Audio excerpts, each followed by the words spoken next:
Era el desenlace que nadie quería que se produjera. La esperanza de encontrar con vida a las dos niñas de Tenerife desaparecidas se ha apagado con el hallazgo del cuerpo de una de ellas.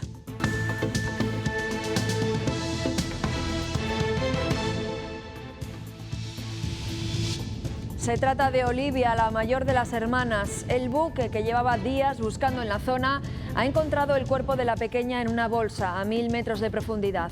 De momento nada se sabe de Ana, la otra menor, y de su padre. Buenos días. Las labores de búsqueda allí en la costa de Santa Cruz van a continuar hoy. Desgraciadamente no es el único trágico suceso de las últimas horas, porque en Sevilla han localizado los restos de una menor. Su exnovio ha confesado que la mató. Es viernes 11 de junio y en Castilla y León a partir de hoy podrán abrir las discotecas. La Junta de Castilla y León permite la apertura del ocio nocturno hasta las 2 de la madrugada, eso sí, con un aforo máximo de 1/3 en el interior. Amplía también hasta las 2 el cierre de la hostelería.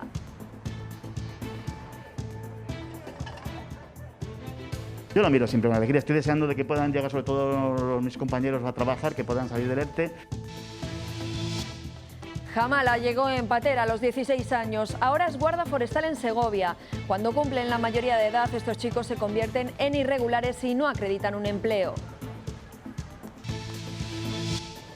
En Ávila han empezado ya a recoger el cereal. La cosecha de este año se espera que sea buena, pero no tanto como la del año pasado. Podría reducirse hasta en un 20%. Y comenzamos el fin de semana con calor y con tormentas. Francisco. Sí, bajan pero muy ligeramente las temperaturas. Volvemos a estar por la tarde por encima de los 30 grados en gran parte de Castilla y León. Bajan un pelín más en el este y vemos cómo ese calor favorece la formación de nubes de evolución que por la tarde pueden dejar algunas tormentas. Ojo, sobre todo en el sur de Burgos y en Soria, donde pueden ser un poquito más fuertes. La Guardia Civil continúa la búsqueda en la zona donde ha aparecido el cuerpo de Olivia, la mayor de las dos hermanas desaparecidas en Tenerife. Después de varios días rastreando el fondo del mar, la pequeña era localizada sin vida en el interior de una bolsa. Ahora tratan de localizar también a su hermana Ana y al padre. Sobre las 8 de la tarde de ayer se confirmaba la noticia. La Guardia Civil había recuperado el cadáver de Olivia Jimeno, de 6 años. La mayor de las dos niñas desaparecidas junto a su padre Tomás Jimeno en Tenerife hace mes y medio. A mediodía el robot de rastreo del buque Ángeles Alvariño había encontrado los restos mortales de la pequeña. Estaban a 1000 metros de profundidad a 3 millas de la costa de Tenerife, en la zona en la que Tomás Jimeno conectó por última vez su teléfono móvil el 27 de abril. El cadáver estaba en una bolsa de deporte lastrada por el ancla de la lancha de su padre. Junto a él había otra bolsa de deporte que el robot ha encontrado vacía. La Guardia Civil llevaba 12 días rastreando el fondo marino de esta zona del Atlántico. El lunes de esta semana acotó la zona de búsqueda, al hallar con un sonar en las profundidades una botella de oxígeno y una funda nórdica propiedad de Tomás Jimeno. Las fuerzas de seguridad continúan escudriñando este área para tratar de hallar el cadáver del progenitor y de Ana, su otra hija, de tan solo 1 año. Han sido 45 días de intensa búsqueda y que confirman la peor de las hipótesis. Durante todo este tiempo, durante semanas, se llegó a pensar que el padre Tomás Jimeno habría podido secuestrar a sus hijas para huir a otro país. Desgraciadamente, no ha sido así. Este caso se remonta al 27 de abril. En la tarde de ese día, Tomás Jimeno recogió a sus dos hijas, Olivia y Ana. Por la noche no se las devolvió a la madre de las menores, de la que estaba separado y a quien había amenazado varias veces. La última, el mismo 27 de abril, en una llamada de teléfono en la que dijo que no iba a volver a ver a sus hijas ni a él. Ese día las cámaras de seguridad del puerto de la Marina de Tenerife grabaron varias veces a Jimeno metiendo 6 maletas y bolsos en su lancha. Salió 2 veces del puerto. En la primera llegó a ser interceptado por la Guardia Civil porque estaba infringiendo el toque de queda, pero los agentes no vieron rastro de las pequeñas. A medianoche zarpó de nuevo y se le perdió el rastro. La lancha aparecía después vacía y a la deriva. Esa noche la madre de las niñas denunció que no se las había devuelto. Fue el inicio de una intensa investigación en la que se rastrearon las propiedades de Jimeno en la isla, sus registros telefónicos, cuentas bancarias y decenas de cámaras de seguridad de Tenerife para intentar dar con el paradero de las niñas. Se especuló con un posible secuestro y fuga al extranjero, un extremo al que se ha estado aferrando la madre de las pequeñas hasta ayer, cuando se conoció el trágico desenlace. Al conocerse la noticia, las redes sociales se han llenado de condolencias por la muerte de la pequeña Olivia. Los mensajes reflejan un sentimiento de dolor, de tristeza y palabras de consuelo hacia Beatriz, la madre de las pequeñas, y su familia. Partidos políticos, instituciones han querido mostrar su pesar. También el presidente del Gobierno, Pedro Sánchez. La ministra de Igualdad, Irene Montero, ha condenado la llamada violencia vicaria, la que se ejerce a las mujeres haciendo daño a sus hijos. Y en Sevilla, en el municipio de Estepa, han sido localizados los restos de la menor desaparecida hace una semana. Su exnovio ha confesado el crimen. Ha declarado que mató a la joven de 17 años el mismo día que desapareció y que después se deshizo del cuerpo en un aparcamiento. Era madre de un bebé de 4 meses. La familia de la joven denunció su desaparición la semana pasada tras haber abandonado su domicilio para acudir a la vivienda de su exnovio.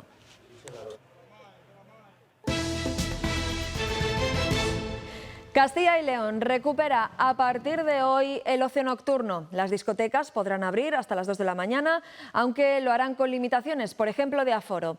También podrán abrir hasta esa hora bares y restaurantes. Desde este viernes, nueva relajación en las medidas. Toda la comunidad seguirá al menos una semana más en nivel 2, pero se abre el ocio nocturno, discotecas y salas de fiestas hasta las 2 de la madrugada. Eso sí, con restricciones, no habrá baile y el aforo será como máximo de un 30%. No pudiendo admitirse nuevos clientes a partir de la 1. Prohibido el consumo en barra y de pie, sentado. La ocupación por mesa o agrupación de mesas será de 10 personas con la distancia correspondiente. Se amplía también el horario de la hostelería desde la 1 a las 2 de la mañana. Estamos avanzando, la incidencia está cayendo, la campaña de vacunación está teniendo su efecto, es un efecto muy positivo. La incidencia, que en 7 días estará en niveles de nueva normalidad para los ya vacunados, permite también ampliar el aforo de centros comerciales y mercadillos al 75%. Y hasta 3 grupos de convivientes en las casas rurales. Se relajan además la limpieza de parques y columpios, que dependerá ahora de lo que decidan los ayuntamientos. Los locales de ocio nocturno han tenido que reinventarse durante la pandemia y, en el peor de los casos, cerrar y esperar. Hoy arrancan de nuevo y esperan que esta vez sea la definitiva. Empresarios y trabajadores lo necesitan. Como otros compañeros hosteleros, reconoce que lo ha pasado mal. La 4ª vez que tuvo que cerrar el bar en un año fue especialmente duro. Ahora está deseando empezar a trabajar. Se impone su naturaleza optimista. Yo lo miro siempre con alegría. Estoy deseando de que puedan llegar sobre todo mis compañeros a trabajar, que puedan salir del ERTE, que funcione el futbolín, y ya con eso ya estaremos felices. De forma divertida relata que hizo un cartel a mano que no ha cambiado en todo este tiempo, sino que iba tachando para añadir las modificaciones. Cerramos a las 2, cerramos a la 1, cerramos a las 12, ahora cerramos, y ya según llegó octubre ya llegó el estado de alarma y ya tuvimos que, ahora sentados, y ya tuvimos que cerrar del todo. Lamenta el trato recibido, les han demonizado, no han llegado las ayudas oficiales, así que tiran de otros recursos para poder sobrevivir. La mayoría de los locales que hemos sobrevivido ha sido gracias pues, a nuestros recursos, amigos, familia, muchos de nuestros proveedores que se han portado, el dueño del local. Alegría, porque mañana ya podrá abrir de 9 de la noche a las 2 de la madrugada. También el sector del comercio ha mostrado su alegría por el aumento de aforos a partir de hoy, pero reclama ayudas directas a la Junta. Anoche, en el programa Cuestión de Prioridades, el recién elegido presidente de Conferco ponía un ejemplo, el de su propio comercio en Soria, de las ayudas que ha recibido hasta el momento.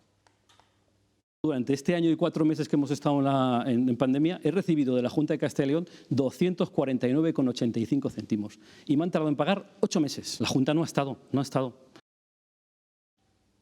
Las medidas se flexibilizan porque la situación de los contagios en Castilla y León evoluciona favorablemente. En el último día los casos siguen bajando, se han sumado 176 positivos. Burgos ha sido la provincia con más casos de Castilla y León. La cifra de fallecidos asciende a 2. Y en las últimas horas se ha registrado un brote de COVID en la cárcel de Valladolid. Afecta a 16 internos de 3 módulos distintos. Permanecen en aislamiento sin síntomas. Fuentes de la delegación del Gobierno confirman que los internos habían sido vacunados recientemente. Instituciones Penitenciarias ha pedido a la Junta que realice un cribado masivo en el centro penitenciario que permanece cerrado a las visitas. El Parlamento Europeo rechaza el uso de menores no acompañados como método de presión a España. Respaldo comunitario a la actuación de nuestro país, que además recuerda a Marruecos la inviolabilidad de las fronteras de los Estados miembros. La moción, iniciativa del eurodiputado español de Ciudadanos, Jordi Cañas, ha logrado una amplia mayoría de la Eurocámara, sumando a populares, socialistas, liberales y verdes. Los menores no acompañados que acogen las comunidades autónomas dejan de ser tutelados cuando cumplen 18 años. Necesitan tener un trabajo de 8 horas porque si no se convierten en irregulares. El Gobierno está trabajando en un cambio legislativo que mejore esta situación y elimine las trabas burocráticas.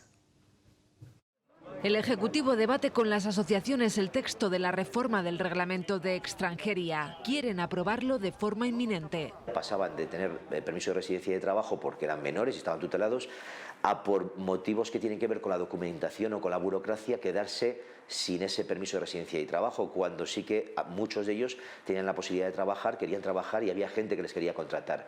Hamala llegó a nuestro país con tan solo 16 años. Quería venir aquí en España a ver si podía encontrar una mejor vida. Salió de Mali hacia Mauritania, ese iba a ser su destino final. Pero a los 6 meses se embarcó en una patera y tras varios días en el mar llegó a Canarias. En medio del mar, 6 días, es duro la verdad. Hemos pasado frío y hambre, mucha sed. Ha trabajado durante 4 años en Almería y ahora es forestal en Segovia. Estoy bien aquí, la verdad. Tengo muchos amigos y me relaciono bien con la gente. Hamala se siente identificado al ver imágenes como estas. Niños que nadan y lloran porque no han podido conseguir su sueño, entrar en España. Que hay un derecho internacional que reconoce el derecho del niño, cuidar a esos menores y protegerles, y en España la obligación jurídica que hay es que la tutela la adquiera la comunidad autónoma a la que entran en un primer momento. Castilla y León es una de las comunidades que más plazas ha ofrecido para acoger a los menores de la crisis migratoria de Ceuta. En total 18 vidas que pueden ver en la historia de Hamala un ejemplo a seguir. Continúa el reguero de dimisiones en el hospital de Medina del Campo por el caso del traumatólogo acusado de abusos. Ya son 5 trabajadores los que se han ido del centro sanitario. El último, el jefe de anestesia. Es otra de las personas a las que algunos compañeros acusan de haber silenciado los supuestos casos con los pacientes. También hemos conocido el nombramiento del nuevo gerente de este hospital y del clínico de Valladolid. Es el doctor José Antonio Arranz Velasco. La Junta se personará como acusación particular si llega el caso a los tribunales. De ninguna de las maneras se va a tolerar ni el delito ni el encubrimiento, porque los hechos que se denuncian, insisto, son un delito. Y todos los funcionarios, especialmente los sanitarios, estamos obligados por el Código Penal a denunciar estos delitos si somos conocedores de ellos o de su sospecha. En Castilla y León, 2 de cada 10 alumnos tira la toalla antes de llegar a la EBAU. Estamos muy lejos del objetivo de la Unión Europea, que pidió a España reducir el abandono escolar por debajo del 15%. Algunos han encontrado una segunda oportunidad en el bachillerato a distancia y esta semana realizan las pruebas de acceso a la universidad. Hace 2 años, Verónica y Pablo no se imaginaban saliendo de un examen de la EBAU. No entraba en mi cabeza. Tenía pensado dejarlo y hacer una formación profesional. Con 16 años, al terminar la ESO, esta joven se puso a estudiar estética. No estaba muy entusiasmada con los estudios, entonces pues me metí en un grado medio. Ahora en un año ha hecho los 2 cursos de bachillerato a distancia y ya se ve en la universidad. Se me han entrado las ganas de seguir y de formarme mejor. Me gustaría hacer ingeniería de organización industrial. sí que es un cambio bastante radical de lo que estaba en el año pasado a lo que quiero hacer ahora, pero lo intentaré. Tras una mala experiencia en primero de bachillerato, Pablo dejó su instituto y buscó una nueva oportunidad en la modalidad a distancia, desconocida hasta entonces en su casa. No les convencía mucho que solo hubiera una clase a la semana y que fuera por mi cuenta, pero en las que me quedaron de primero saqué muy buenas notas, así que lo acabaron entendiendo. El Instituto Leopoldo Cano de Valladolid tiene 800 alumnos matriculados en el bachillerato a distancia. Pueden ser alumnos que no han estudiado hace muchísimo tiempo y quieren simplemente el bachillerato para promocionar en su trabajo. O alumnos que les ha ido mal en un bachillerato presencial estándar, hay que dar una segunda oportunidad. Ellos se han reenganchado con éxito. Castilla y León no tendrá más salones de juegos ni casas de apuestas durante los próximos 2 años. Así se ha anunciado tras la Junta de Gobierno. Se hace ante la creciente preocupación de las adicciones, sobre todo entre los más jóvenes. Estos locales se han triplicado en los últimos años en nuestra comunidad. El decreto ley se debatirá en las Cortes el próximo 22 y 23 de junio. El Tribunal Constitucional podría declarar inconstitucional el primer estado de alarma. La ponencia, que se va a debatir a finales de este mes, cree que algunas de las medidas excedieron el margen del estado de alarma, en especial lo que se restringía en cuanto a la libertad de circulación. Las multas impuestas por saltarse el confinamiento podrían decaer. El borrador que propone la inconstitucionalidad del primer estado de alarma no pone en cuestión las medidas adoptadas, pero sí el instrumento utilizado para el confinamiento domiciliario. El estado de alarma no es el más acorde a la Constitución si lo que queremos es que toda la población quede confinada en sus viviendas. El estado de alarma serviría para limitar un derecho fundamental y el estado de excepción para su restricción total. Una cosa es la limitación y otra cosa es la restricción o la prohibición absoluta, que dejarse sin contenido un derecho fundamental como es la libertad de circulación. Los expertos tienen claro que si prospera la inconstitucionalidad, las multas decaerán. Todas aquellas sanciones que se hayan impuesto y todas las normas que vengan de este estado de alarma serían nulas, serían también, caerían. Será un proceso largo en el que cada afectado tendría que reclamar uno por uno. No sería una retroactividad automática, sino que había que llevar a cabo unos procesos judiciales para solicitar que sea, por lo tanto, anulada las diferentes sanciones. Respecto a la responsabilidad patrimonial del Estado, todo dependerá de cómo module la sentencia y el alcance de la misma el propio Tribunal Constitucional. Esa fue una decisión política que llega a la justicia mientras una medida judicial termina en manos de los políticos con división dentro del Gobierno. La ministra de Derechos Sociales, Ione Belarra, ha defendido que los independentistas prófugos como Puigdemont puedan volver a España sin ser detenidos. José Luis Ábalos y María Jesús Montero han negado esa posibilidad. Normalizar la situación tiene que ver precisamente con que se normalice la situación y no es normal que no estén en España, ¿no? El señor Puigdemont, en el momento en que llegue o venga a este país, tiene que ser puesto a disposición de la justicia. Tendrá que ser juzgado y tiene que responder ante la justicia. No me cabe ninguna otra opción que esa. No son comportamientos nada que ver, mientras el señor Puigdemont es un fugado de la justicia en España.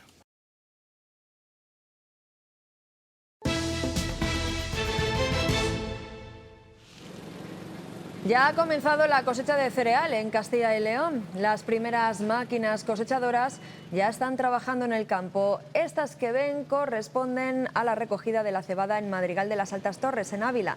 La gran incógnita es saber qué ocurrirá con los precios cuando los almacenes se llenen de cereal. Los rendimientos por hectárea serán irregulares y las primeras estimaciones sitúan casi un 20% por debajo de lo que se logró en la cosecha del año pasado. Una campaña que hay que recordar fue histórica. Echaremos 15 días hasta que quitemos la cebada de aquí de Madrigal. Si está el trigo, continuaremos con el trigo. Y si no, nos desplazaremos hacia Cirla, Fontiveros, a seguir con cebada hasta que se dé el trigo de Madrigal. Cuando te gusta una cosa, lo haces con mucha ilusión y con mucho gusto y agrado. Les hablamos de otros cultivos, los cultivos energéticos que no dan fruto pero sí rentabilidad a los propietarios de las tierras. Les estamos hablando de parques solares fotovoltaicos. Cambian el paisaje del campo. En León hay 4.500 hectáreas en zonas como La Cepeda, El Órbigo, La Valduerna, Cuadros o El Páramo. Los propietarios de los terrenos consideran que debe existir un equilibrio para que el campo no pierda la sostenibilidad.